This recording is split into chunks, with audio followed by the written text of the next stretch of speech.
Ma'am பசிக்குது, சாப்பாடு வாங்கி தரீங்களா? சாப்பாடு வாங்கி தரீங்களா? ரொம்ப பசிக்குது. என் பர்ஸு எல்லாத்தையுமே தொலைச்சிட்டேன்.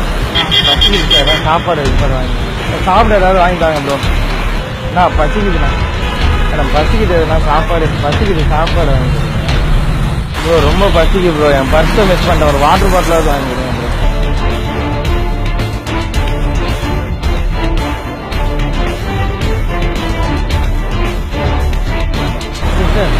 சிஸ்டர் சிஸ்டர் ஒரே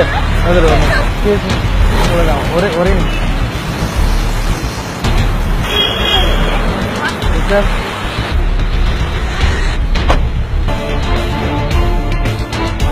சாப்பிட்டீங்களா? சாப்பிட்றீங்களா? சரி ஐயா, ரொம்ப பசிக்குதுயா. பசிக்குதுண்ணா, சாப்பிடுங்க ஐயா. எனக்கும் பசிக்குது. என் ஃபோனு இது எல்லாத்தையுமே விட்டுட்டேன். ரொம்ப பசிக்குது, என்ன பண்றதுன்னு தெரியல. பசிக்குதுண்ணா, இப்போ சாப்பிட நீங்க சாப்பிடுங்க. இல்ல நீங்க சாப்பிட்டீங்களா? சாப்பிடுங்க, நான் எனக்கு எங்க போனாலும் எல்லாம் கொடுப்பாங்க.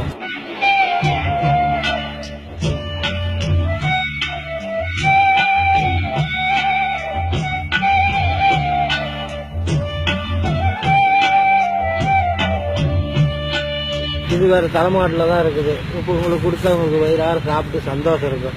சரி, மனுஷனா இருந்தா எல்லாம் வரும். வாழ்வுண்டாலும் சரசம் மாதிரி யாரு வந்து கேட்டாலும் சாப்பாடு கொடுத்துறீங்களா? நீங்களே சாப்பிடல மதியம், அப்புறம் எனக்கு கொடுக்குறீங்க. என்ன பண்றது? பசிக்குது கேட்டா கொஞ்சம் கொடுக்க விட்டாங்க ஐயா. ஒரு பஜ்ஜி மட்டும் தருவீங்க என்னக்கா? ரொம்ப நன்றிக்கா. நம்மளுக்கு ஒரு ஆள் கொடுத்தாங்க, பாவம் பசின்னு. அதே மாதிரி நம்ம வந்து கேட்டா கொடுக்க விட்டாங்க. இன்னும் போனியா ஆகல, நான் வந்து சும்மா கேட்கறேன். எப்படிக்கா எனக்கு கொடுத்தீங்க? இல்ல, உங்களுக்கு வந்ததே ஒரு தயிர் சாதமும் ஒரு பிஸ்கெட் பாக்கெட் தான் வந்தது. நான் வந்து பசிக்குதுன்னு கேட்டோம், எனக்கு கொடுத்துட்டீங்களே அந்த பிஸ்கெட்டை. அப்படிதான் இருப்பாங்களா? நல்ல வயிற்றில் பிறந்தா நல்லவனே தாண்டா, கெட்டது செய்ய மாட்டான் வல்லவனே தாண்டா, அவனே மனிதன், அதை நீ உணரு. சரி, நான் கிளம்பட்டுமா? நீங்க பாத்துக்கிறீங்களா? சரியா, நல்லபடியா இருக்கு.